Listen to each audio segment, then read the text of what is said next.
Welcome, guys, to the PewterCast in a very special episode.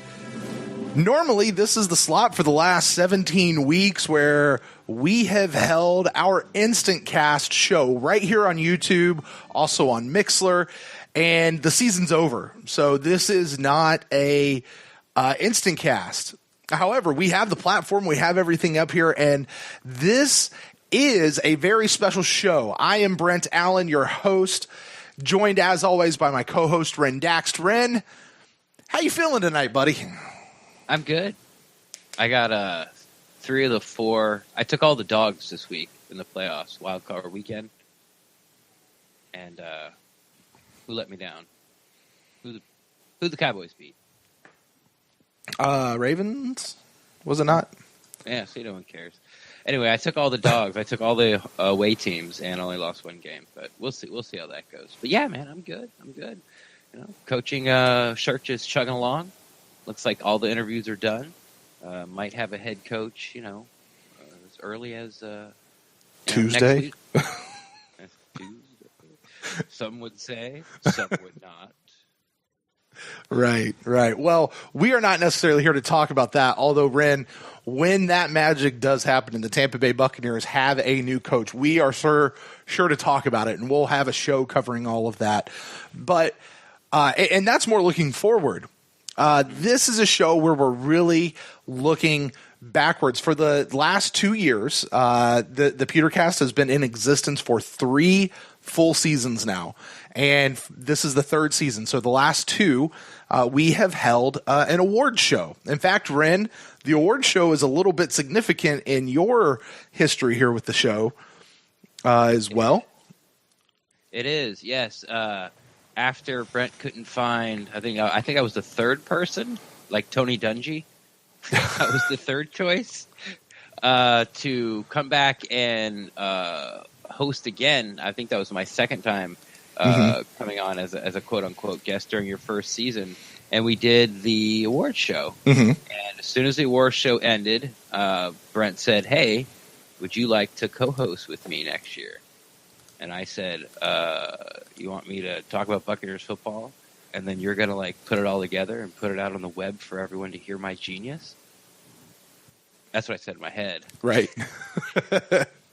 And I just went, "Yes, Brent. Yes, I will be the co-host." And here we are, man. And here we are, 2 years later, and we don't even know each other, and now we're besties. There you go. And we talk a lot all year long, which is cool. We've got a couple of podcast ventures we've been diving into together, so this is fun. We are broadcasting this live on YouTube, so I want to say hello to those of you who are joining us on YouTube. I'd also like to say hello to those of you who will be joining us on YouTube after we're done doing this live. Maybe you're watching the replay of this, and if you're listening to this on the podcast feed, as the vast majority of people will, hello to you guys as well. Now, Ren, we're changing it up this year. One of the goals we sort of had for the PewterCast this year was to get some upgrades and kind of up our game and quite a bit. And this is kind of one of those. Beautiful graphics. Do what now?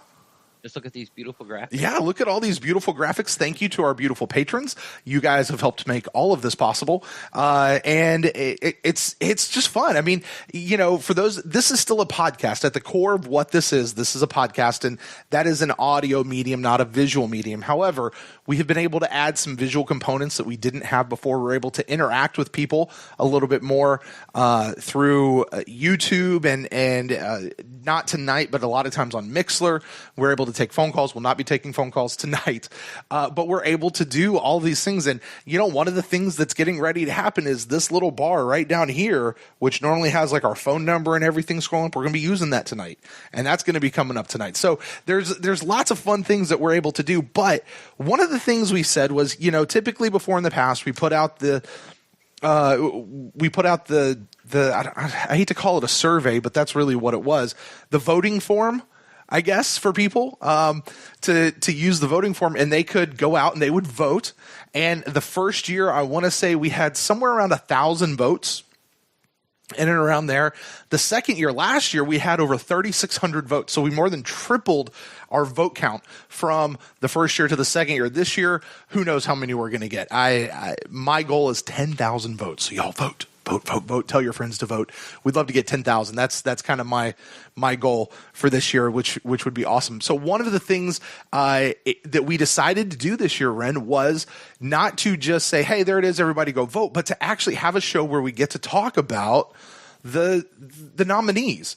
And we get to kind of unveil it. And so that's what we're doing here today, guys. We're going to be unveiling all the nominees and all the categories. There's been some changes from last year to this year. We've had a couple of new categories get added. We've had a couple of them fall away. And we've got a new way for people to vote, which is really cool. We're not using the same system we've used for the last couple of years. We actually have we'll get to that. We'll get to that when the time is up. I think it looks good. I think the voting platform looks pretty good. So I'm excited for you guys to get to do that. But Ren, we are here. We've got, I want to say it's 11 categories. Is that right? 1, 2, 3, 4, 5, 6, 7, 8, 9, 10, 11. 11. I probably should have counted before doing that on there. It's not great. But we've got 11 categories and lots of fun things to get into it. So how about we jump right into it? What do you say, buddy? Okay. Was that enthusiastic enough? No. Okay. All right. Sorry. Throw it to me again. Hey, why don't we jump right into it, Ren? Yeah. All right. Okay. All right. Well, hey. No, this will be fun because, like you said, there's 11 categories, and the first couple categories have multiple. Well, they all have multiple. If they have a lot, I should say, of entries, and then we sort of get down into the nuts and bolts of the survey and the real things that people sort of want to vote on. About MVPs on defense, offense, things like that. And we've narrowed those down to basically 4. So this is, I guess, like, the pre-Oscar or pre-Golden Globes show where we discuss possibly, why these certain people made it in and who the front runners are. Sure. Yeah. And we'll go through it now. This probably bears mentioning.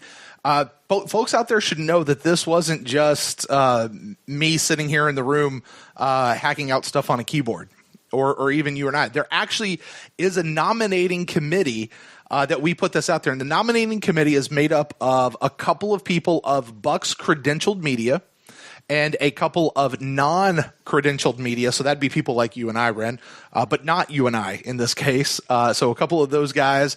And then there's also a couple of what I would call very engaged, trustworthy, non-media, fringe media at all related fans. So kind of taking a swath of all 3 of those groups of people, and sent out a questionnaire to them several weeks ago and got their input back in. And then we collated all of that information in, and then you and I got to add in our own input as well. And here we have the nominations. Hi, Denmark. Denmark? Got somebody from Denmark? Yeah, I'm not even going to try to pronounce that. Nice. Look at us. Greetings all over the world, but particularly Denmark, just since you said hi. That's cool. We're international, Ren. We've been international. We're international famous. I know. I just like pointing it out. Now, let's see here. Oh, one more bit of housekeeping before we get going. Because I know I've already said let's get going. The actual award show, this is not the award show, this is the nomination show. The actual award show, you guys want to go ahead and mark your calendar. It's in 3 weeks, January 27th, 9 p.m. Eastern Standard Time. We will be broadcasting right here on YouTube as well. That'll certainly go out on the podcast feed as well. But as well, too, maybe I should say. Yes, always. But you guys go ahead and mark your calendars because that's when we'll do it. And you listen, you guys, voting will open as soon as the show ends tonight. Voting will be open, and you guys will have until Friday, the 25th. So just right at 3 weeks to get all of your votes in. Tell your friends, get everybody in to vote, and let's just make this the best award show that we've had yet. And I think it will be. So I think that's it as far as all of that information. So why don't we jump right into it now, Ren? The first couple of awards that we do, really are more centric because this is the PewterCast Awards, right? And so they're a little more centric to us and less about the players. Most of these awards will be really directed towards the Buccaneers organization as a whole and the players and the coaches and all of that. But a couple of them, this is still our award show. So the first category that we have will be for the PewterCast Guest of the Year. Now, these people were chosen because they were on our show. These were chosen of the guests that we had usually on our Final Thoughts episodes. Actually, I think these might be... Nope, I'm not going to say that. So these are mostly from the Final Thoughts episodes. A couple of them are from Instant Cast, people that joined in maybe while I was absent for a week. And so let's run them down. Wait. Let me do this.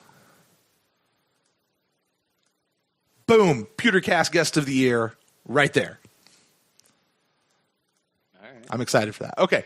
All right. PewterCast Guest of the Year. All right. So let's run these down. These are in no particular order. I should say that. These are definitely not. Do we have music? Do we have music? Not for this show. However, I'm really trying to do something fun and special for the actual awards show that we've never done before. Never, ever done. By the way, a lot of what we're doing tonight is typically... Good. I like that. Do what now? With the delay, it just finally popped up because I'm watching on my phone so I can watch the chat room. Oh, yeah. And it just popped up, PewterCast Guest of the Year. There you go. Yeah, for the...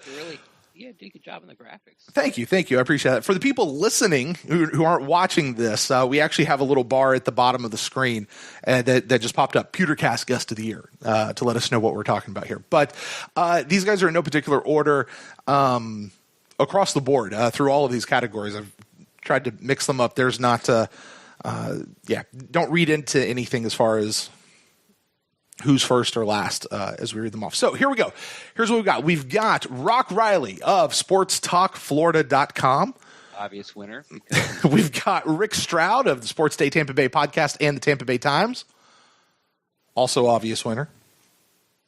Am I supposed to comment on each? No. Wait till we get to the end. Pat Donovan of WDAE. He joined us earlier in the season. Steve Versnick of the Sports Day Tampa Bay podcast, along with Rick Stroud. Scott Smith of Buccaneers.com joined us earlier this year. And his cohort, Carmen Vitale of Buccaneers.com as well. Twitter. Do I know? Fun follow on Twitter. Very fun follow on Twitter. The godfather of Buccaneers podcasting, Derek Fournier from What the Buck Podcast, joined us as well. That was a fun show. Our friend Gene Thomas from Buck What You Heard. Actually, I think he joined us a couple of times over the course of the season. Yep. Tom Bassinger of the Tampa Bay Times also was with us this year. Mistake. Do what? I said mistake. Justin Pulowski of the Bucks Uncensored podcast was also with us fairly recently. He was here with us. Mm-hmm. And Mark Cook of PewterReport.com joined us earlier this year. And finally, J.C. Cornell of the DraftNetwork.com. Those were the guests that we had. Pretty sure everybody's on there. I don't think that anybody was left out. But those are the guys. And you guys have been listening to the PewterCast. You can go back and see how they did if you want. Go back and listen to all that and relive the glory. Well, since I can't see the list, how about I throw it to you? Go ahead. Who do you think are some of the front runners there? Ooh, give me a couple of front runners and give me a dark horse. Rock Riley was a really great interview. Rick Stroud's, I think, was the one that was the most surprising to me. So.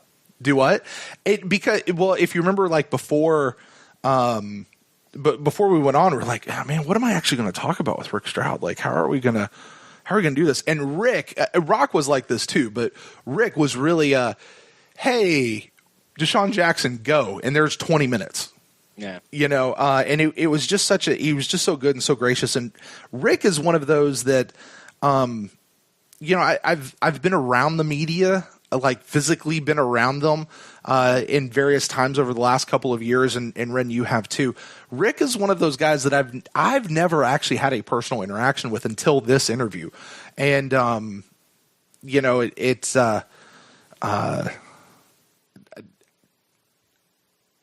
I just never had that interaction with him. So he was just so cool and so personable, easy to talk with, and getting in there. So Rick Stroud did a good job. He did a good job.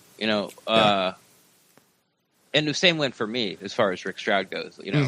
I told the story on the pod itself where it was like one of the things I wanted to get done while I was there was go up to Rick Stroud and thank him for that Andy Freed interview. If you don't know Andy Freed, he does the Rays radio call, the Tampa Bay Rays baseball team, the radio call. And he had a 2-part interview with Andy Freed, and it was like one of the best, interviews that I've ever heard. It was just, and it was the same thing. Rick Stroud went, "Hey, Andy, so you're a baseball announcer, or you talk on the radio about baseball," and that was it. That's all I had to say. And then he went on for an hour and a half, and they just cut it in half. But yeah, when Rick came on, like you said, he couldn't be more gracious. He was really nice to us, and he threw us a scoop. Yeah, he threw us a scoop, and I think Rick's a front runner. What about who else you got on there that? Get a lot of votes. This is kind of unfair because Rock and Rick are they're the last two. So they're the freshest in our minds. And when I think back to Scott Smith was actually in a very similar manner to Rick Stroud. You just kind of say, okay, here's this. And then he would just run with it and he'd tell you stories. I love that kind of getting to sit on the front porch and let people tell me stories kind of a feel, Right. And Scott Smith had a really great one. Carmen Vitale was a lot of fun. Gene Thomas and Derek Fournier, those are two good friends of ours, and we've done a lot of things with them. And so, I think there's just a friendship and a chemistry that exists there. Derek, you and Derek had a great show. Derek was on when I was out for an instant cast. I don't remember exactly what I was doing. But Derek was he did it from vacation, Virginia or something like that. From a Virginia rental beach house. Yeah. Yeah. Yeah. But you guys had such a great conversation, and I think that was the week of your last hurrah with Cutter, Yeah, that's right. When it for me and apparently for Derek too, it was just sort of where the season became laughable. It's what? Not laughable as in this team is terrible, just laughable as as fan base. What? Are you shocked that this happened? Right. I don't know. I don't know. Maybe I don't remember the game when it was. Probably missed an extra point and then end up losing the game by 1. Mm-hmm. Or maybe it was the Cincinnati game where right. We get way down and Fitzpatrick comes in and then they let him drive down and kick a field goal with no time left to win. Who knows? But yeah, it was. That was if you like those. Like you said, sit on the porch, sit on the bar stool, and there's two guys talking about the Buccaneers. That's what that was. There was lots of laughs, and we, of course, when Derek and I get together, we tend to go off on tangents, and so we started talking about Neil deGrasse Tyson and other things. But we always came back, but people seemed to enjoy it. Right. So I think everyone's going to get votes. I think Derek's going to get a lot of votes because he's been around so long, and it was a fun conversation. Obviously, Pulowski's going to get a lot of votes. Sure. We have a lot of crossover listeners. Everyone loves Carmen. She'll get a lot of votes. Like you said, Scott's was so much fun. Stroud and Rock have been around. Everybody knows who those guys like. I think it's going to be pretty. I think it's going to be pretty close. Now, I'll tell you. You asked me a dark horse, and my dark horse is J.C. Cornell. That was an episode. He's of the draftnetwork.com. We brought him in. And Ren, I think for that interview, we had some scheduling problems, and it was just me and JC. I don't know that you got to be there for that one. Yeah, that was the only one I missed. Right. And that was the episode where, if you remember way back in the offseason, people say, oh, what do you think about the draft picks? Or what do you think about the free agent signings? And I kept saying, I have to give this till week 6 of the season before I can judge these guys. I think I learned that from last year. I'm not going to judge them until I see them in action, in play. And this was kind of we brought him in sort of to make good on that deal. I think we brought him in actually about week 8 is I think when we had him in. And we got to just kind of go back and revisit the free agent acquisitions that we made, as well as the draft picks and the undrafted free agents that we signed as well, and kind of got to give them grades and see how they were doing at that part of the season, see where we thought they were. Might have actually been even still a little too early to do it, even that early. We say all the time, you can't judge a draft pick, for a couple of years, honestly. But so that's one that I'm not sure that one's going to get a ton of votes because of where it was in the season and maybe following. I hope he gets a ton of votes, but I think it's one that people should consider. And if you didn't hear it, go back and give it a listen. I think it was a good one. We got a shout out from Atlanta in the chat room. Fantastic. Hello, Atlanta. But then right after that, he goes, Mark Cook is one of my favorites. Yeah, and Mark Cook, we haven't even talked about him. Mark Cook is another guy, he's a longtime friend of the show, and getting him in here, and he's always a great talk about what's happening within the walls of One Buck, and can give you a really great perspective of what's happening. I mean, it's so hard for me to choose. And this is one of those, a lot of these guys, and I mean, it's the nature of this kind of an award show and this kind of voting. People are going to vote for the people that they like. Yeah. So in some ways, this one's going to be a little bit of a popularity contest, but I really hope that people, particularly those of you who have been listening to the PewterCast all season long, actually think about these various interviews that we had throughout the course of the season and vote based on the interview and how good that interview was as a guest, and not necessarily, I like everything that this person does.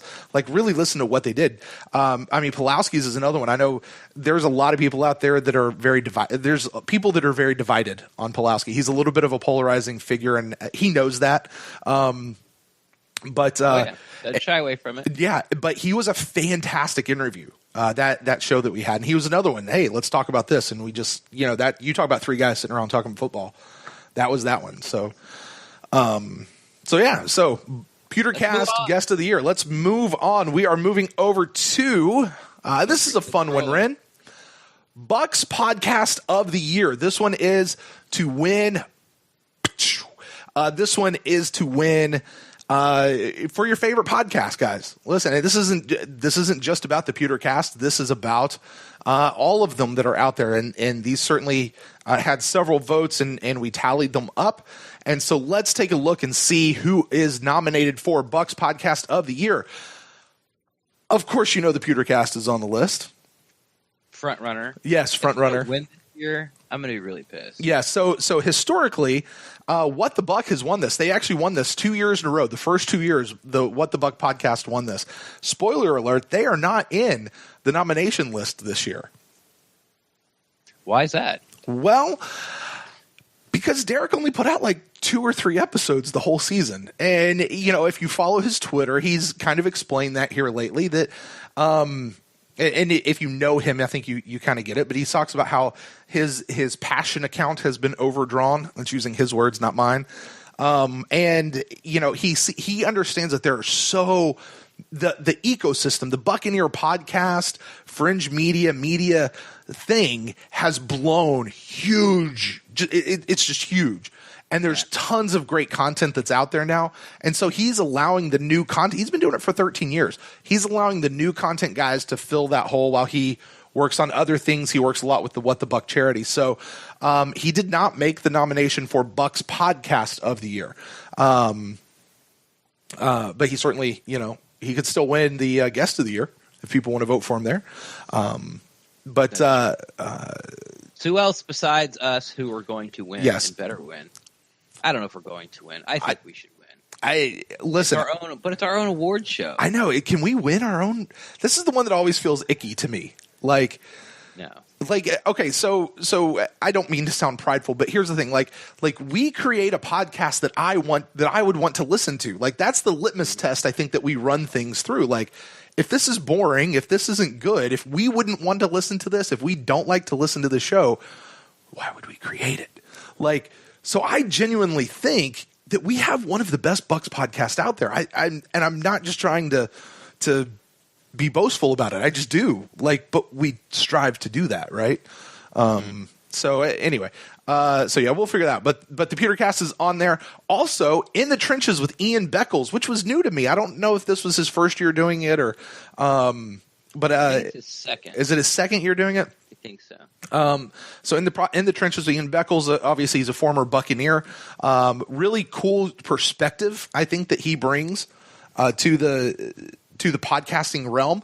From being a former player, Yeah. actually been in, not at one Buck, but has been in a Buccaneer locker room, was in Buccaneer locker room for years, so, and, never really moved away. As soon as he quit playing, he came back here, and he's been here ever since, so. Yeah, like you said, a unique perspective from a former player, former Buccaneers point of view. Mm-hmm. The Bucks Uncensored podcast is back in the voting. They've always been a strong vote getter. Who's that? I'm sorry. You've never heard of them? It's a little podcast. They don't make a whole lot of noise. I didn't hear what you said. Oh, sorry. The Bucks Uncensored podcast. Oh, yes. Yes.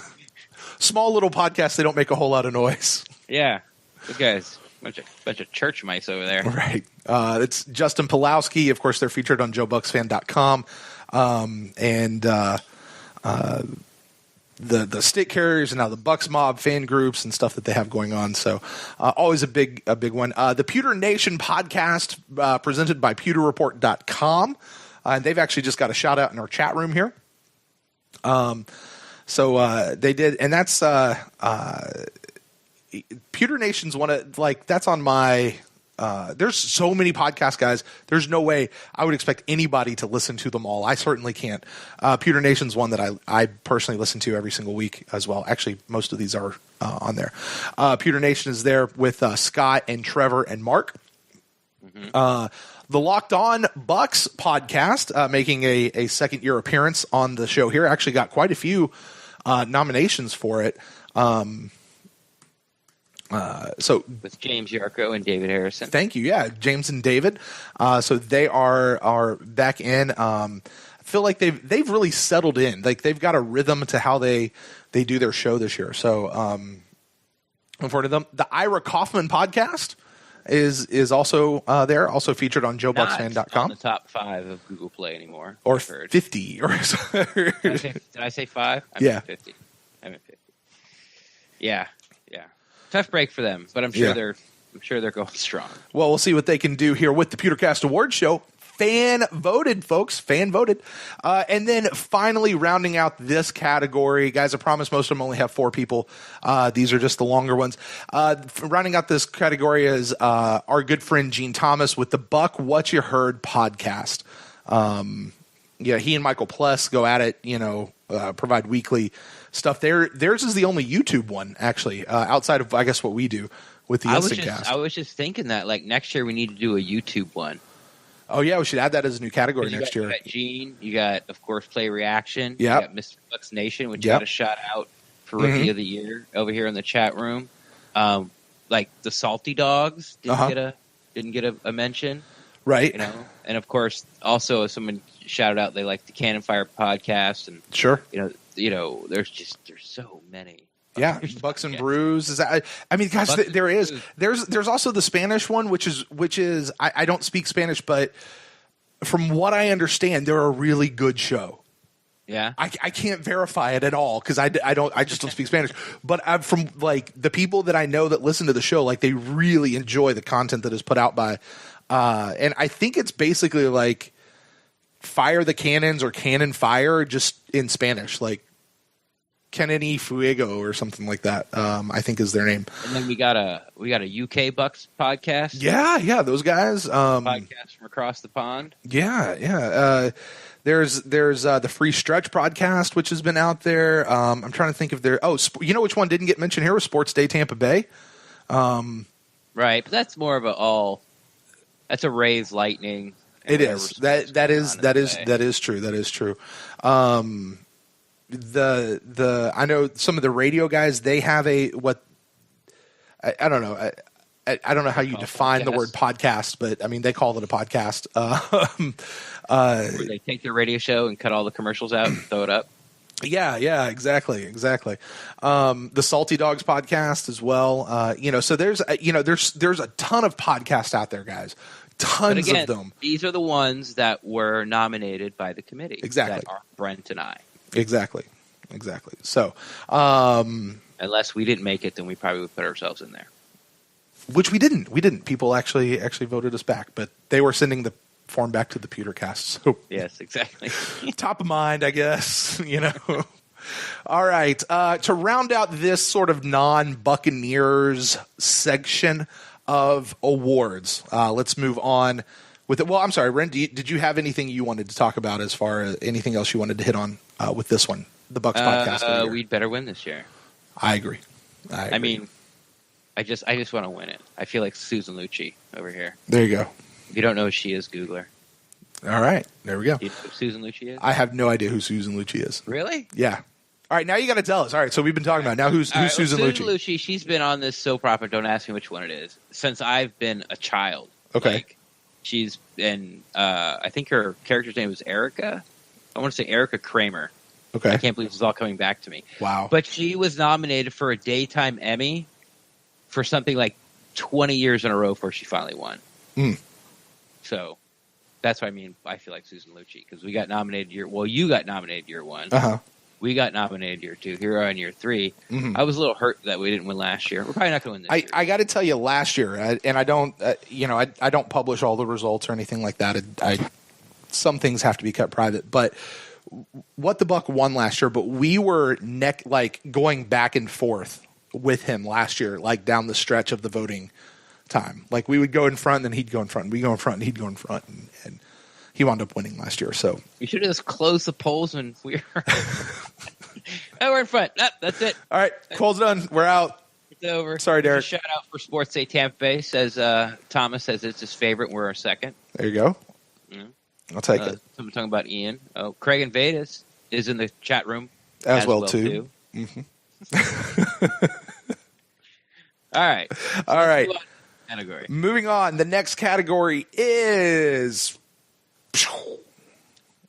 Bucks Media Personality of the Year. Now, this one is specific to the Buccaneers credentialed media corps. So, Ren, you and I do not qualify for this.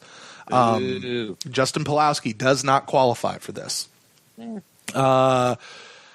Derek Fournier does not qualify for this. He's credentialed media for training camp. That's true. For training camp.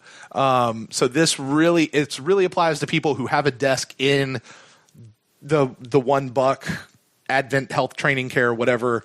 Has a nameplate. Yeah. They've got an assigned cubicle. Right. And for this, we have a handful of people that are in that room. The first one on the list is Rick Stroud of the Tampa Bay Times and Sports Day Tampa Bay podcast. Greg Allman of The Athletic. Note the change there. Jenna Lane of ESPN. Scott Smith of Buccaneers.com. For the purposes of this, I had to... I think this was a mistake we made the first year, and we cleared this up for the second year. For the purposes of this particular award, because Scott Smith, although Scott Reynolds is here later, but the people that work for Buccaneers.com that do the writing, I don't know if they're considered credentialed media because they actually work for the team, but they do the same type of work. Albeit on a different level. So we make that allowance for them to come in. So Scott Smith of Buccaneers.com was also nominated as a media personality. Pat Donovan of WDAE. Big Pat. Big Pat. Killer Pat. Yeah. Go back and listen to the interview if you don't know what that means. Yeah. Remember? Yeah. I should tell a story. I can't throw out like Pat Donovan's a cop killer and not tell a story. Right. Okay, real quick. Sorry. Sidebar. We had him on, and they had just gone to. Some of you might remember that the Buccaneers had made a sort of announcement they're going to get involved in the community, not only involved in the community, but actually, try to make a change. So they've been, going to like prisons and talking about, not necessarily be motivational speaking, but kind of telling their stories. But one of the first things they did is they went to the Tampa PD Training Center, and there was a big announcement. And I don't really remember what it was about, but they went there. Excuse me. And then they got to do some training things. Well, they did on the video board where it was Pat Donovan and somebody else, and you're trying to make a traffic stop, and there's a guy at a computer, and he can plug in, different scenarios, and it changes by your response. And Pat Donovan was doing it, and they got the guy came out with a knife or something out of the car, and And, he got him to drop it based on, what he was telling him to do. And he said right at the end, he shot the guy anyway. Right. He just wanted to know he just wanted to know what it felt like to shoot somebody as he's shooting like a video screen. So I guess he really wasn't a cop killer. He was a bad guy killer. He's vigilante justice. Single father on his, on his last nerve. Right. Killer. Right. So Pat Donovan. So you guys go vote for him. Scott Reynolds. Just sabotaged you, Pat. Scott Reynolds of PewterReport.com. Casey Phillips, the team reporter for the Buccaneers, also qualified for this category. And I see she just got a shout out in the chat room as well. Carmen Vitale of Buccaneers.com. Ira Kaufman, JoeBucksFan.com. Trevor Sikkema of PewterReport.com. And Steve Isbitz of JoeBucksFan.com all get the nomination nods this year. Did you do Trevor and Scott? Mm-hmm. Yep. Okay. Yep. They're both there. Yeah, that's going to be a tough one, man. I think that's going to be another popularity contest. You think so? Yeah. Oh, yeah. Yeah, definitely. And for some reason, I have a sneaky suspicion with the Allie and Donovan show going video instead of just audio. Mm-hmm. I think Casey's going to make a big push this year. You think so? I'll tell you who I think should make a big push. And I think this person's popularity has only grown over the course of the year. I think this person has really come on people's radars more and more so over the course of this year, and that's Jenna Lane. Jenna has greatly improved from when I first, I guess when Cutter first got there. Or maybe Levy Smith first. Wasn't she there? Maybe when first got there. Mm-hmm. Remember when I used to call her 3-question Jenna? Yeah. Because she'd ask a question and Cutter wouldn't answer it because she and I felt like she didn't get the answer she wanted. Right. So she'd rephrase the question, then Cutter answered again. He still didn't give her the answer. Right. She wanted. So she'd rephrase it again. Like all that's gone. Mm-hmm. And her Twitter, I feel her Twitter presence is a lot better. And she's really sort of like growing into the job and gotten her legs. And you're right. This year she's knocked it out of the park. I agree. Yeah. I think she has well earned a name for herself doing this. So it'll be interesting to see. But I think you're right. It probably will wind up being one of those popularity contests in the end. So again, guys, this is one I would encourage you guys really take a look at the nominees, not just to vote for your favorite, whomever you think is the best, but actually who do you think should win? Like, I mean, I guess those two really kind of go hand in hand. So whatever, vote for whoever you want, guys. This is your show. It's fan voted. Whatever. Just take your time and think about it. Yeah. That's what he's saying. Just take your time and think about it. Yeah, there you go. Who deserves it? Because these things are they're platinum, right? They're titanium and platinum. White gold. These are this is a $5 million enterprise to put these awards out. So yeah. Yes, the Golden Globes has nothing on us. Exactly. You wouldn't believe how heavy these awards are, actually, Ryan. I wouldn't, because I haven't won one yet, Brent. Have you never? You've not actually held one like in your hands? Oh, really? Okay. Yeah. No, they've got some weight to them. They really do. So, but anyway, Mini-Lombardi. If you guys haven't seen them, we should. Oh, see, look. If I was a good host, I'd actually have like a picture of them, and I'd be able to pop it up on the screen right here for those people watching at home. But hey, maybe we'll do that for the actual awards show. All right, Ren. So that's kind of it. Went out as soon as the awards over. We got some. Somebody's asking me how do we vote. That's coming up. Vote's going to be opening at the end. At the end of the show, yeah, we'll tell you guys how to vote. Show, people are jumping in. Mm-hmm. Yeah, so this is like just to recap real quick. This is just us going over the categories, and then there'll be, I guess, a link or a website you go to, and you guys go in and vote. And they can vote as many times as they want to, right? I think this year previously they've not been able to, but I think this year because we had to change. We're forced to change the way we do it, and the way that it's happening this year is actually I think I could limit it, but everybody would have to sign in, and I think that just puts up a roadblock. People would not vote if they had to go through a bunch of hoops. So I think taking those roadblocks out, and I think it just like means the Pro Bowl or the All-Star game. Yeah, yeah. So right. I just want to get that out there before we moved on. Sure. I guess these will be our player No. Well, from here on out, we're really going to focus in on the team. Now, listen, guys, I know that the team did not perform as well as we had kind of hoped that they would this year. This certainly was a disappointing year. Let's make no bones about it. I know last year, after going 5-11, we actually caught a little bit of flack, Ren, from people that honestly were just bitter about how the season went, and they're like, oh, you can't,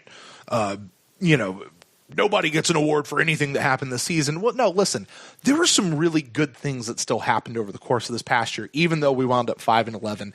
And the whole point of this is to celebrate and honor and commemorate those and have fun because we're fans of the team.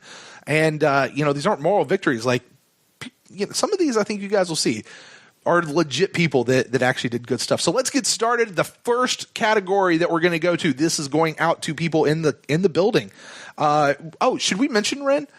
The winners of these awards, like, this isn't just a name and we go, oh yeah, they get the award and then we go away. Like, they actually get a thing, like a trophy that the Mini-Lombardies. Yeah, Mini-Lombardies. Or the Pewties. Yeah, the Mini-Lombardies. Or a Pewty. Brent doesn't like Pewty. It's growing on me. I think of more, but it is. It looks like a little mini Lombardi trophy, actually, and it's got their name. We'll have their name engraved on it, and we'll make sure that it gets to the players and to whomever it actually is supposed to go to. And the first year, you got a handwritten note from Dirk Cutter. I did. It's right back here, actually. Yeah.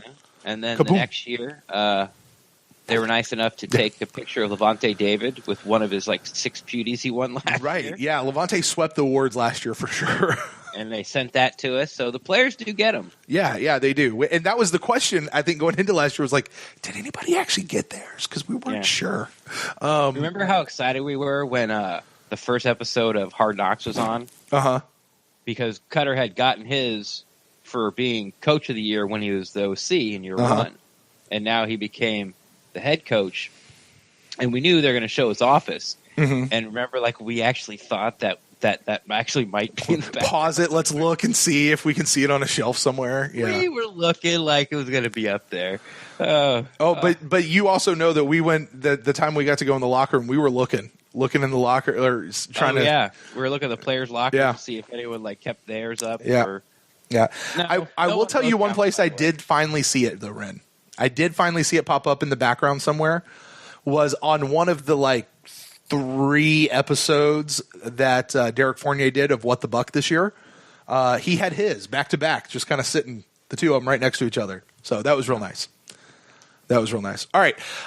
So moving in. So they actually will get something. They'll get a letter explaining what it is, and it's certificate of authenticity and all that kind of fun stuff, just so they know and they understand this is a fan voted award.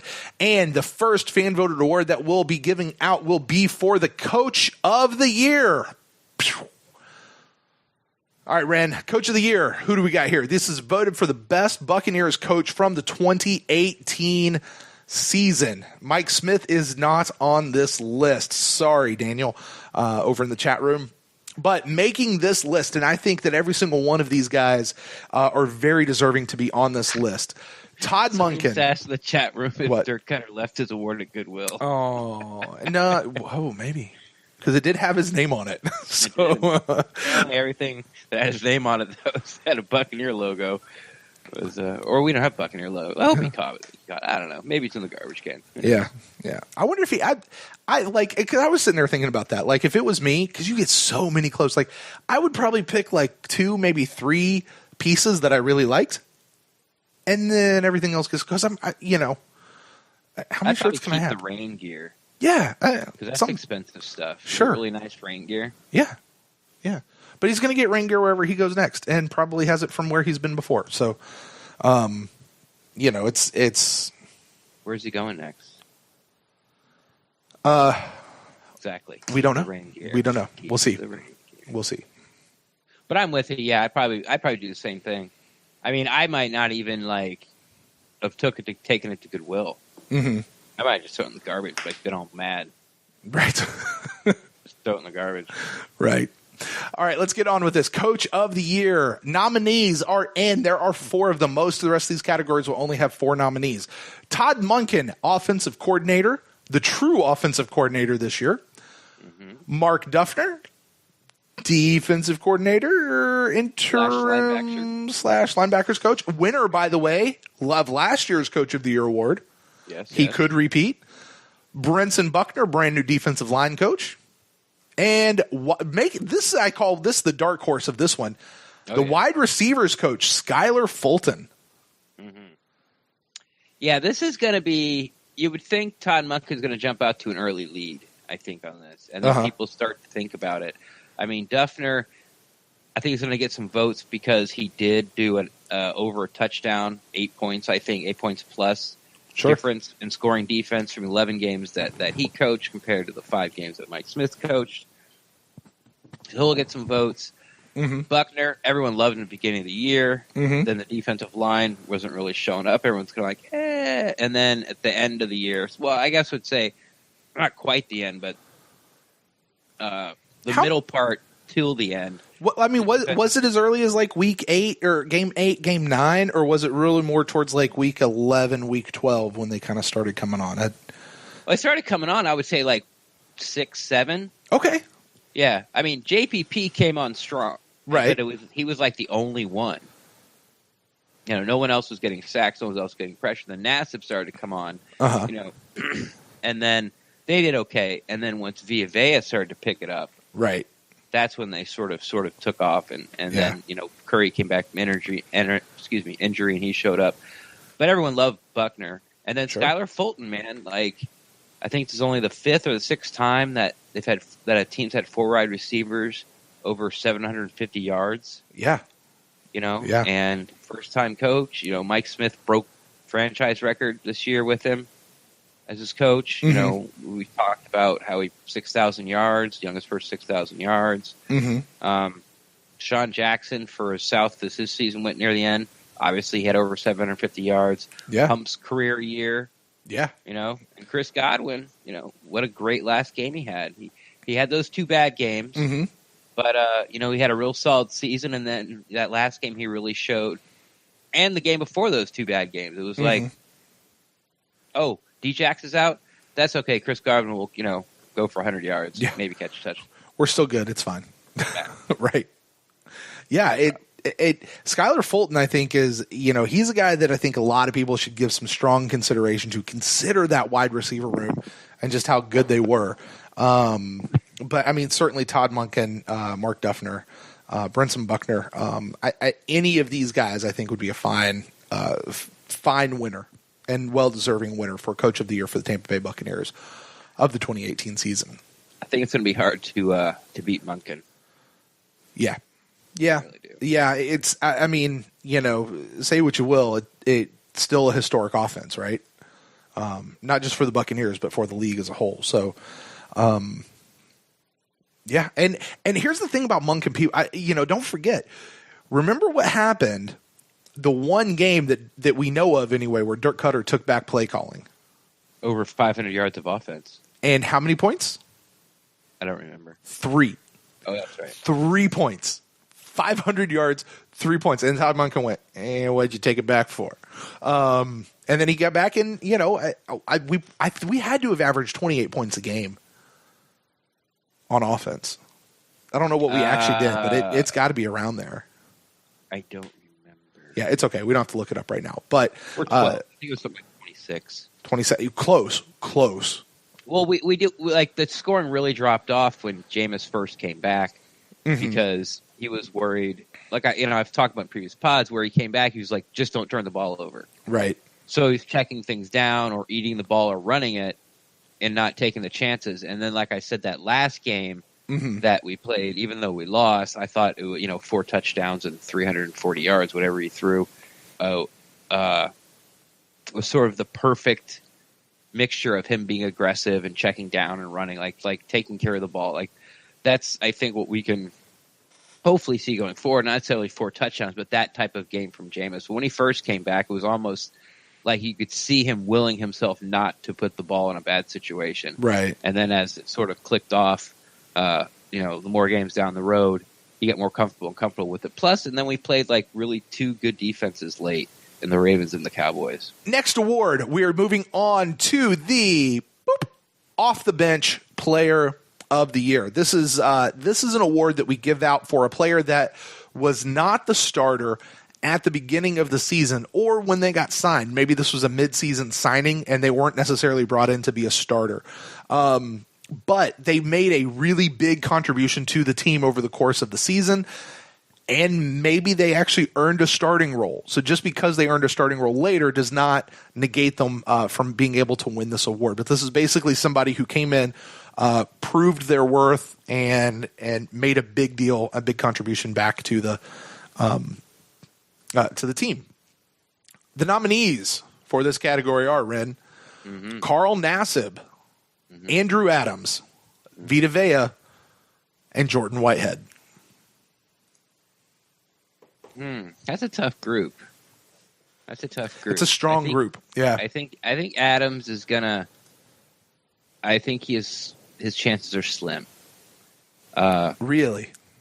Well, when you think about it, I mean, obviously he had the 3 interceptions in one game, and then the one later, and they had the one in the Atlanta game, right, which we lost. But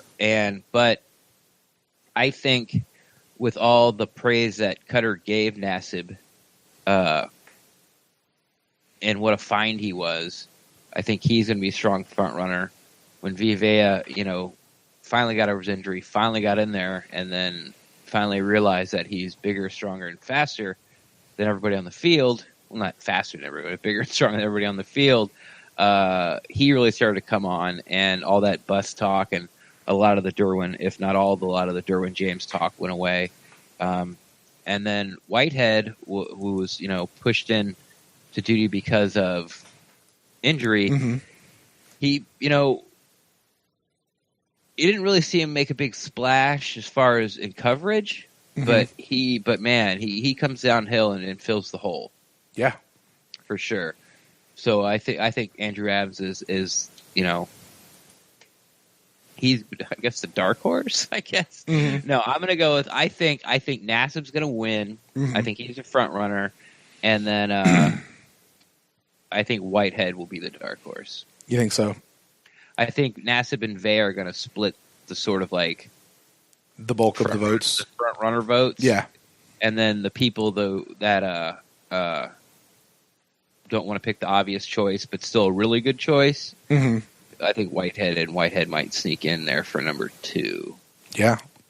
Yeah. That's and the thing about Jordan Whitehead, I seem to remember he might have been injured once or twice throughout the year, but he came back. But he, once he got in and once he started playing, it was like, no matter who else went down, okay, so who's going to play safety for us this week? I remember that, towards the beginning and middle of the part of the season. Oh, wait, who's playing safety? Because we're getting thin, right? Conti goes down. Justin Evans went down. Isaiah Johnson went down at some point, although he was behind Jordan Whitehead in the deal.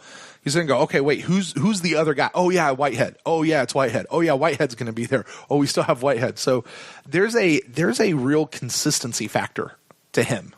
He was just there, all year long. And I don't think he was just playing because he was healthy. He was actually contributing. So it should be interesting. But, man, Vea, but when you talk about a person who had a slow burn into the NFL and then took off, I think Vita Vea is the picture of that for this year, at least as a rookie. But Carl Nassib, yeah, gosh, it's he had such a. Imagine this defensive line without Carl Nassib this year. Well, we had Vinny Curry. We did have Vinny Curry, but Vinny Curry didn't have a great first half of the year. Well, he got hurt. Right. He didn't. Exactly. And that's sort of the thing that's going to help Nassib. And also, well, I guess double help him. Is one, he filled in when, Curry was banged up a little bit. I'm pretty sure he took a starting spot before he got hurt. I think that sounds right. So when you come in as, basically a guy off waivers and make one of your big free agency, Vinny Curry might have been the biggest free agency get before we ended up getting that. That's right. That's right. Because it was Bo Allen and Unrein and Curry, and we were waiting for Jensen for him to get. to get signed. So yeah. So yeah, to make your biggest, I know, but JPP was a trade and Nassib was a free agency pickup. So to make arguably your biggest free agency splash, ride the pine. That's it's hard to beat. Yeah, yeah. So that'll be an interesting one to watch for sure. All right, moving on, Ren, we have a brand new category of award. This has never been done before on the PewterCast Award Show. This one actually replaces an old award that we had called Clutch Player of the Year. And I think this one probably defines what we meant by that a little bit more, because really, what is a clutch player or a clutch? What does that actually mean? I think this one helps define it. So, brand new award coming at you guys this year. Unsung Hero of the Year. This is an award that is to give accolades to the player who has made the biggest contribution to the team, really with the least amount of fanfare. Who's the guy who they were the workhorse. They were the consistent person who was always there, but maybe never got the The accolades. Yeah, the accolades, all the paper write-ups about them or anything like that. So the rock steady Eddie. Yeah, exactly.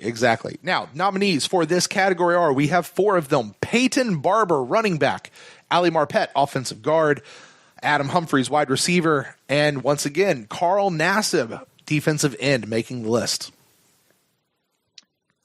This is a tough one. I think Ali's going to win this one a runaway. Mm-hmm.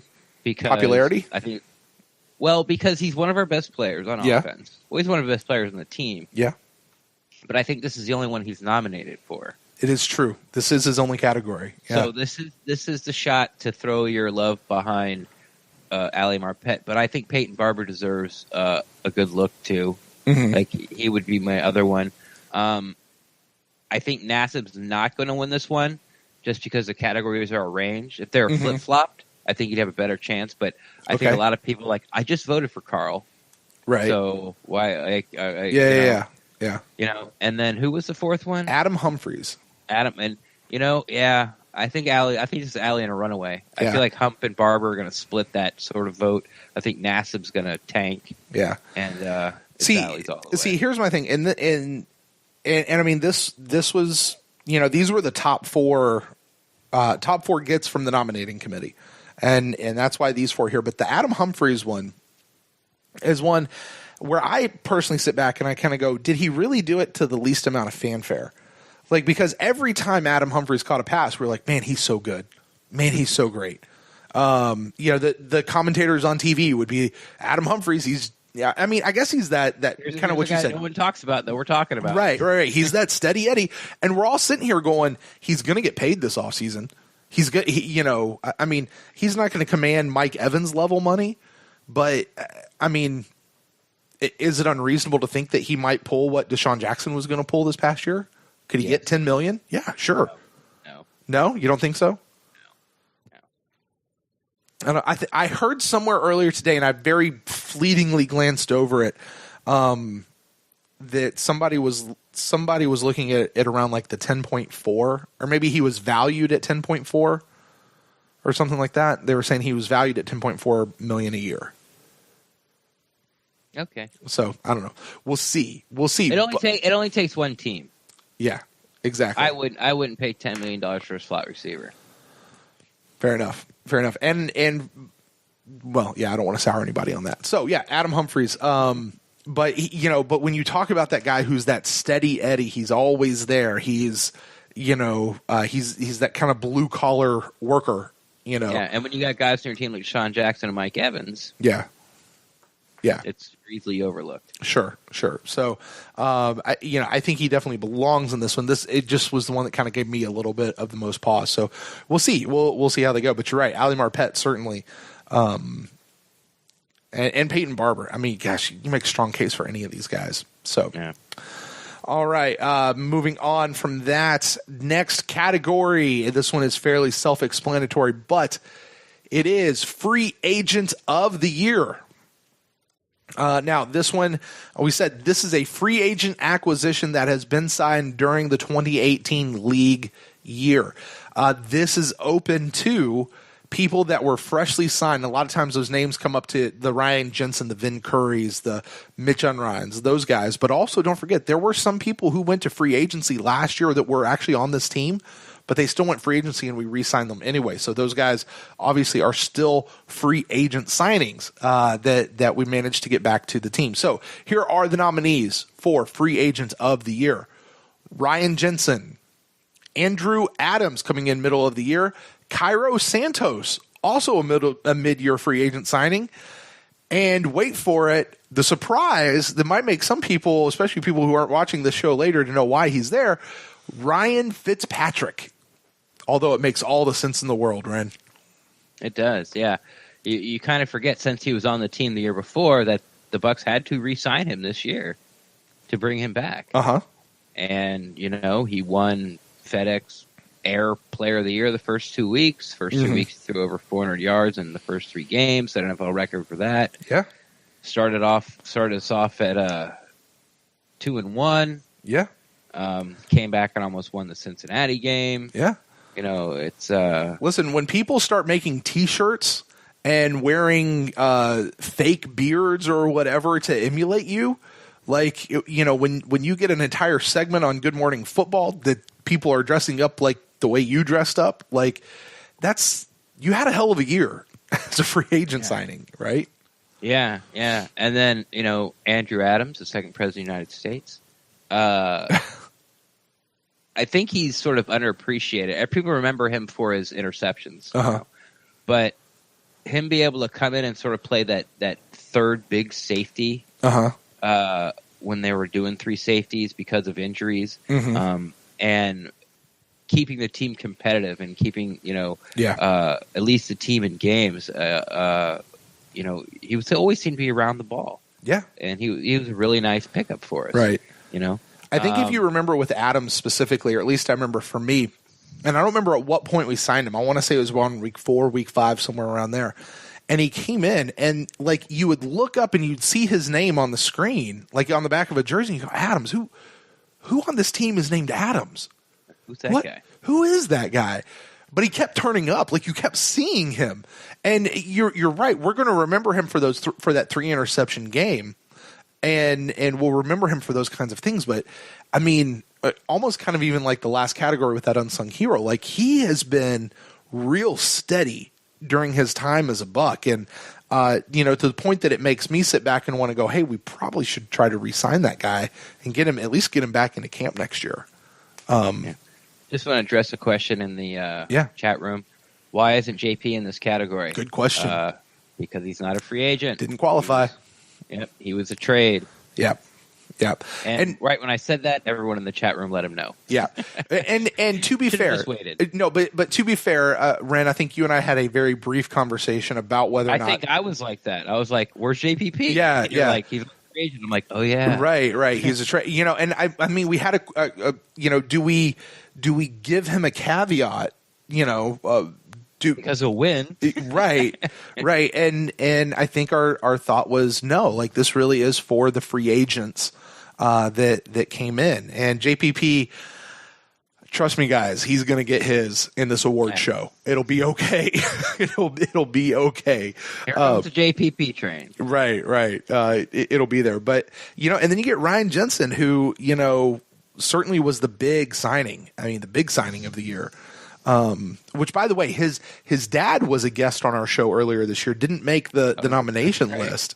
I think he was before the season started. Yeah, we had him on, and he told us the story of Ryan's story. Told the story of Ryan's story. Right. Nice. Yeah. Of him picking between Indianapolis and Tampa Bay. Yeah. That was good. So you guys, that would have been around August. Go back in the podcast feed if you guys missed that one. It was a really good conversation. Really cool conversation. So you got Ryan Jensen. Certainly, I mean, we cannot say that he transformed the offensive line by coming here, but he's certainly an anchor that we can have here for a while. Liability. I'm sure most fans like him to cut down on penalties, but they like the way he plays. I mean, right. And I think it's really unfair to judge him with Caleb Benenoch playing next to him. I wholeheartedly agree. I mean, in fact, judge him because Caleb Benenoch was playing and just be surprised that he did as well as he did. Yeah, so, yes, a disappointing year overall for Ryan Jensen as, quote unquote, the highest paid center in the league. But I am not making any judgments whatsoever. I'm going to have to wait till all the way through next year to see before I can, talk about Jensen. But I think he was pretty much exactly what we kind of expected. Yeah. As advertised, at least. And then you have Cairo Santos, which, he's in the same boat that Pat Murray was in last year. And Pat Murray ran away with this category last year as a free agent signing of the year. Kicker who come in the middle of the year and stymied our kicking woes, at least for that year. So, I'll be interested to see what happens here. I think Cairo certainly deserves some consideration for sure.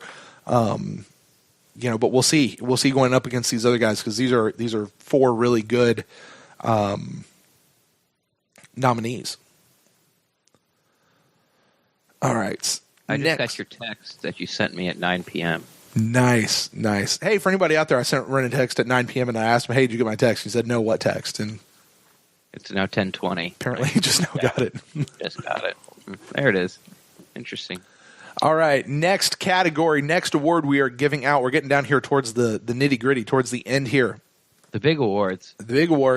Rookie of the Year. This was open to anyone who was a draft pick, an undrafted free agent, whether we traded for them or not, a waiver claim, whatever. They just had to be a rookie in the 2018 season.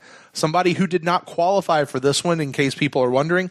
Carl Nassib is not a rookie, so he doesn't qualify for this.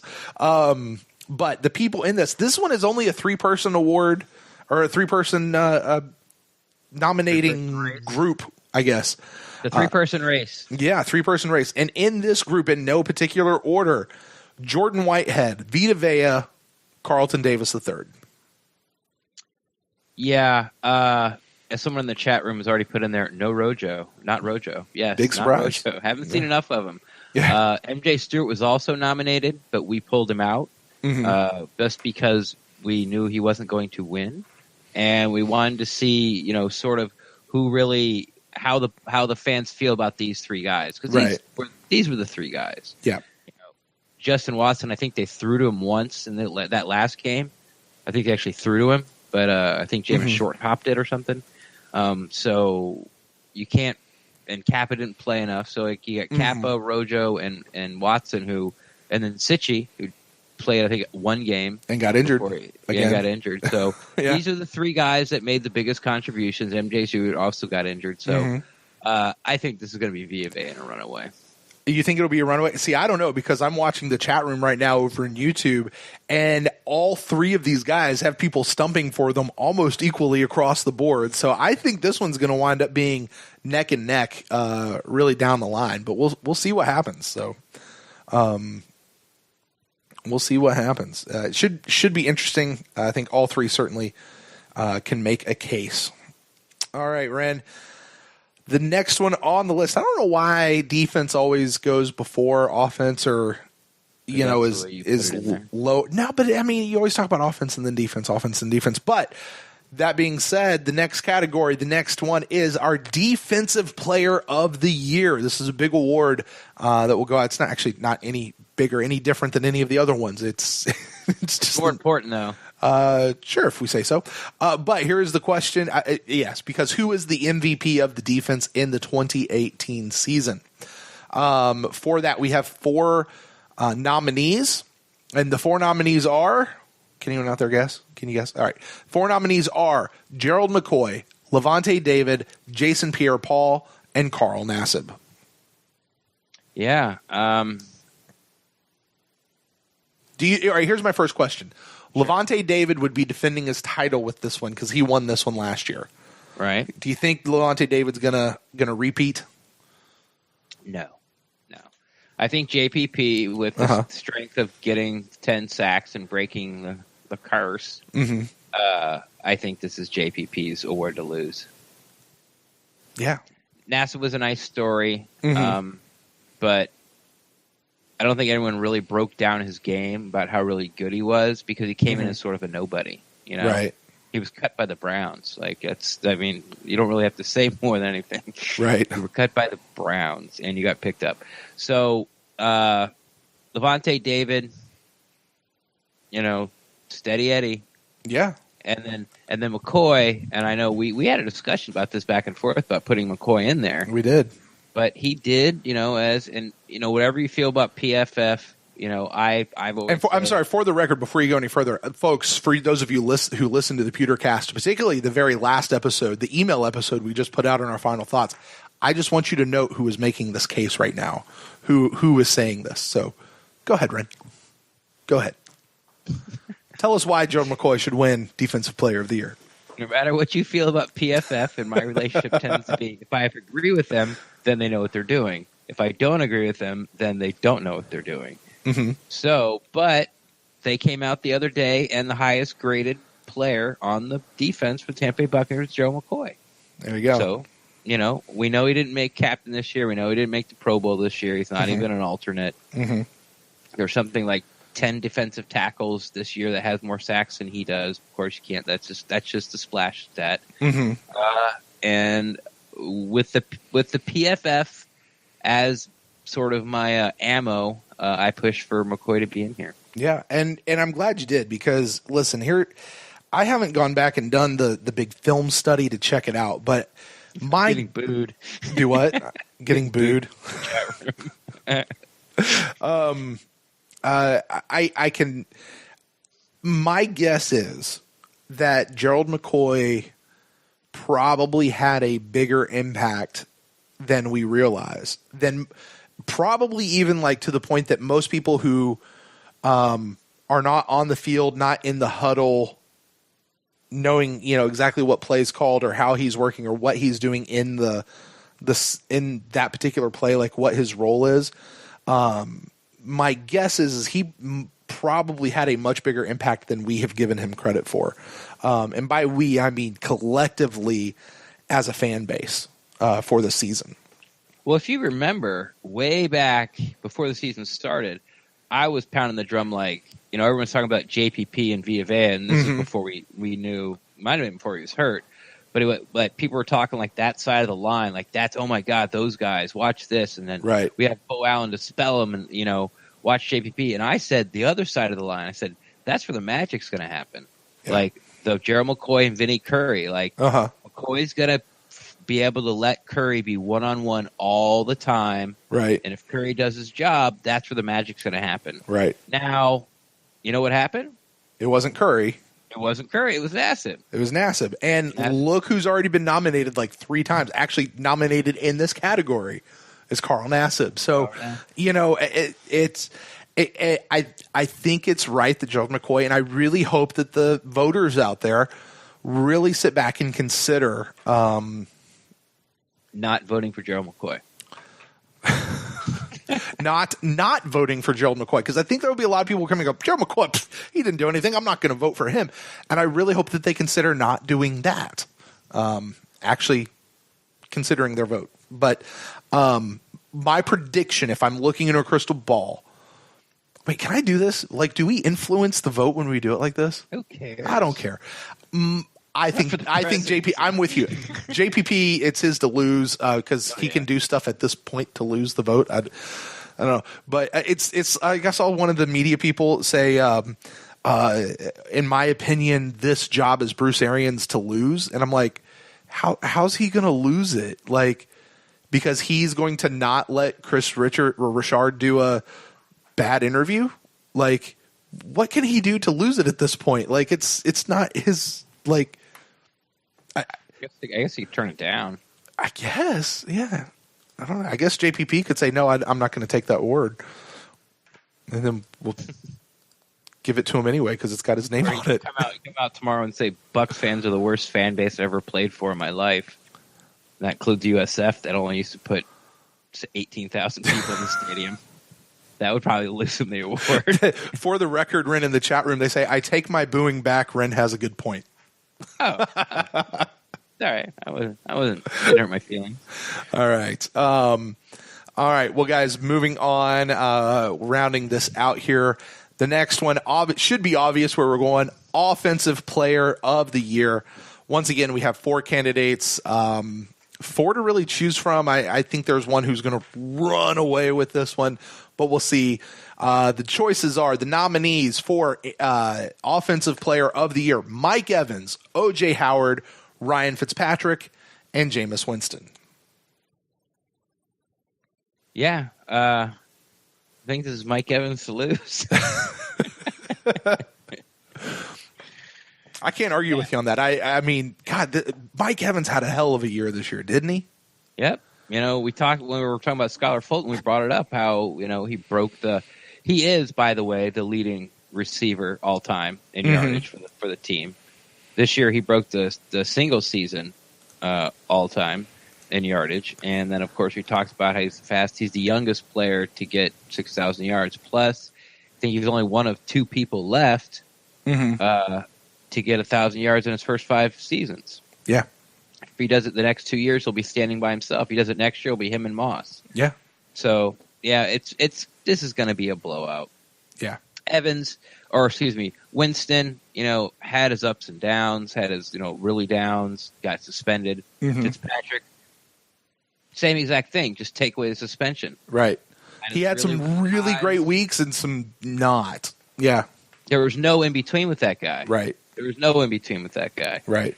And then I think O.J. Howard could possibly, if he would have played all 16 games. If you extrapolate what he missed. Yeah. If you could actually if he would have played the whole season, this actually could have been sort of a 2-man race. But it's Evans or I quit. In the chat room, they say literally what I heard was the nominees are Mike Evans, Mike Evans, Mike Evans, and Mike Evans. And Mike Evans, yes. I'm not trying to influence the vote. But I don't care. It's almost unfair to let this one go to a vote, but we'll put it out there to a vote, and this is who the nominate. We asked the nominating committee for 4 people, and these are the 4 that they brought back to us. So that's going to be the Offensive Player of the Year. Now, the last award that we have, Ren. Moving on. I'm sorry. Did you want to say anything else about these offensive guys? No. Or are you ready to move on? All right. Mike Evans. This is an award we had a bit of a conversation about of trying to figure out how to do this and what this is going to look like. And I think in the end, really to really let the people who have a chance at winning this one go, because we asked our nominating committee for 4 people, for 4 names. Right. The next award is going to be for the Player of the Year. Now, this is like we used to call this the MVP or whatever. We want to take that nomenclature out. This is just the overall, for the team as a whole, the Player of the Year. And so in order to let the fans vote and let you guys really decide who is going to be the Player of the Year, we didn't want to throw in other names who would just take away from the guys who really could and should win. So in that spirit, there's only 2 people on this list. And that's it. 2 people. I bet you can't guess who the 2 people are out there, folks.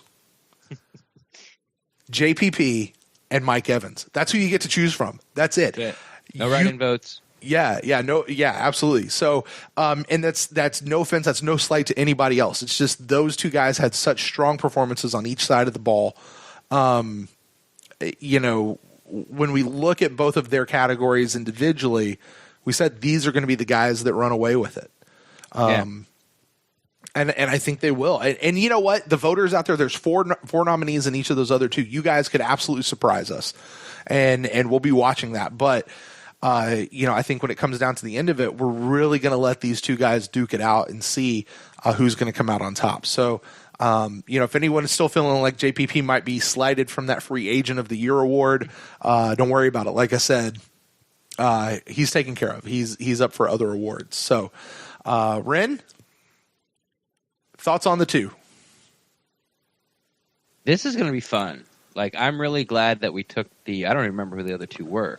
So that just just sort of icing on the cake there. Like, I don't remember who they are. I think this is going to be fun. If I had to guess, make a prediction, I think it's going to be Mike Evans based on his longevity as a Buccaneer. Mm.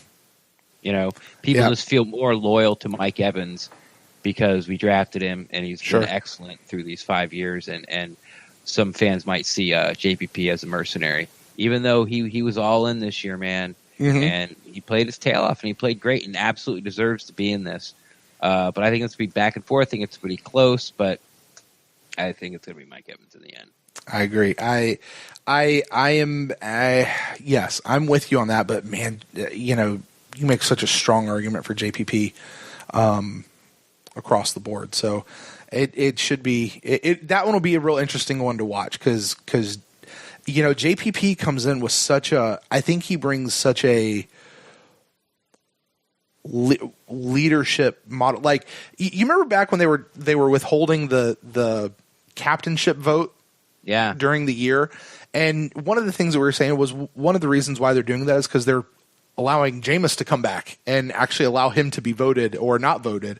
But Cutter's explanation was he wanted to give some of these other guys a chance to be around the team and let people see before they actually just vote. And the person that I always thought he was talking about was JPP. Like, because JPP just is a natural leader. Now, he did not get voted as a team captain this year. I kind of feel like he might have should have.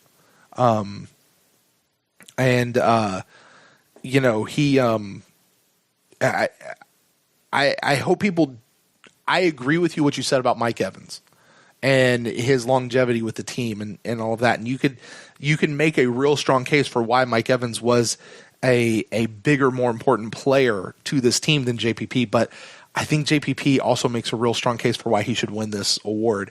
And one of the biggest hot button topics of this offseason's come off of something JPP said, which was, people not keeping it real in the locker room and stuff like that. Yeah. So, he could win off sort of that calling people out. Yeah. Exit interview. Yeah. Yeah. Momentum. And we watched, I don't know that most fans out there, most of the voting fans will have seen this, but Ren, you and I saw this in training camp. JPP was out there coaching up the young guys. I mean, he really was taking this team and leading them. And, as far as the attitude of the defensive line and being not just with how they played, but just how they were as a unit, I think JPP makes a real strong case. So, That's it. Sorry, I was just checking the chat room. So, people saying that JPP was, or maybe Mike Brandon, I'm not sure. One saying that they're flat out robbed of the Pro Bowl. So I think he actually might have been talking about Mike there. That's it. That is it, guys. That's the nominees. That's who is out there. Now we've got a press release that will be going out tonight at midnight. We got a press. We do. There's a full dude, man. Trying to do this up. There's a yes. Who's gonna be picking it up and throwing it out there? It's Times. Who's this press release going to? Eddie in the Yard and Rick Stroud and it'll actually we had a press release last year too that made the rounds. So, but we got press releases that'll go out. We've got notifications that'll go out to all the nominees as well. And all that's really left, guys, is for you to go vote. The PewterCast Awards voting is now open. I feel like I'm an American Idol. But how do you vote, Ren? How do you vote? Isn't that the question now? I have no idea. You don't know? I do not know. I have been not privy to this conversation yet. Or that information, I should say. Oh. Well, I thought I sent you the link, but whatever. However it goes, here it is. One thing that is brand new this year is we have a website that you could just go to. You don't have to click some weird link. You just go to it. And it's real easy. ThePewterCastAwards.com. You type that into your browser, ThePewterCastAwards.com. It will take you to the voting form. And you guys will be able to vote for your nominees, for your favorites, for where you need to go. So guys, listen, you can go do that. Join us on Sunday, January 27th That's 3 weeks, guys. You got 3 weeks to vote. Sunday, January 27th at 9 p.m. Eastern Standard Time. And that is when the actual award show will happen. We'll be letting you know who won. Super excited about that. And you never know how we might change up the show this year. There could be some fun stuff. Do what? Are we wearing tuxes? I was going to get one of those tuxedo t-shirts. Yeah. To wear here on the show. You can do your Fitzmagic get up again. Yeah, no, no, thank you. Are we doing it live via location? We will do it live. As of right now, the plan is to do it live from right here. But this is one of those things where, I really would love to be able to do this show like live, as an actual thing with guests and maybe even some of the nominees there to win or some of the winners there to receive their award. That'd be really super cool. We got to figure all that out. As this thing continues to grow and gain popularity as it has, we tripled from year 1 to year 2. Let's triple that again into year 3 and let's keep building this momentum. But voting will end Friday, January 25th. That just gives us time to tabulate all the results and get things out there. But, guys, that's how you go vote. Voting's right now. You guys can go right now. The PewterCastAwards.com. That's how you get there. And you guys can do it live from $1. Brandon Fuller says that would be awesome because they have a cool little media room that you can or like broadcast room you can do that from. That'd be really cool. With the Buccaneers backdrop? Well, there's that one. No, I was actually talking about the interview room. The podium room, yeah. Oh, yeah. Yeah. No, the theater, Ren. The theater, that's where we're going. Okay. That'd be the cool. Podium. Do what? With a podium. Yeah, that one with the podium. So, I don't know. We'll see. Pro Bowl style voting rules, Daniel. I don't know what you mean. That means vote as many times as you want. You can. There's nothing that'll stop you. There's nothing that'll stop you. So you guys get out and vote. It'll be cool, man. We'll love to see. Would love to see you guys out there. So, yes, and we'll be barraging you on Twitter. Yes, we will over the next 3 weeks.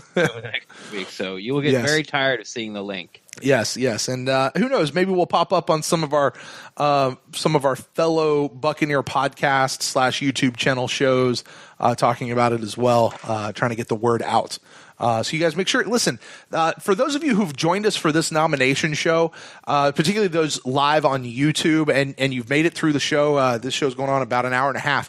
Thank you guys. Thank you guys for being with us. Those of you on the podcast, the show's going on about an hour and 20 minutes. I won't tell you why, but listen, you guys are awesome. We love you guys.